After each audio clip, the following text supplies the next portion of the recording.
ನಾನು ಕ್ಯಾಂಟೀನ್ ಹೋಗ್ತಿದ್ದೀನಿ. ಸ್ವಲ್ಪ ಸಾಮಾನು ಬೇಕಾಗಿತ್ತು, ಅವನ್ನೆಲ್ಲ ತೊಗೊಂಡು ಬರೋಣ ಅಂತ ಹೇಳ್ಬಿಟ್ಟು ಆ ರೋಡಲ್ಲಿ ಹೋಗಬೇಕಾದ್ರೆ ಈ ಥರ ಎಲ್ಲ ವಿಗ್ರಹಗಳಿದ್ದಾರೆ.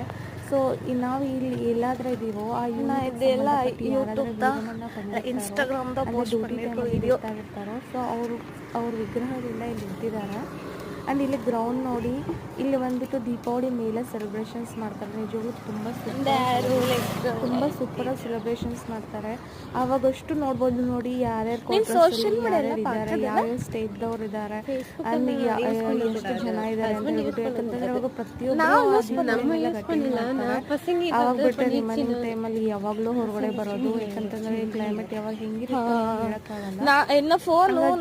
ಒಳಗಡೆ ಚಿಕ್ಕ ಮಕ್ಕಳು ಇರ್ತಾರೆ, ಹೊರಗಡೆ ಮಾಡ್ತಿದ್ರೆ ನನ್ನ ಪಕ್ಕದಲ್ಲಿ ಬರ್ತಿರೋ ನೀನ್ ಏನಕ್ಕೆ ಈ ಥರ ಅಂತ ಹೇಳ್ಬಿಟ್ಟು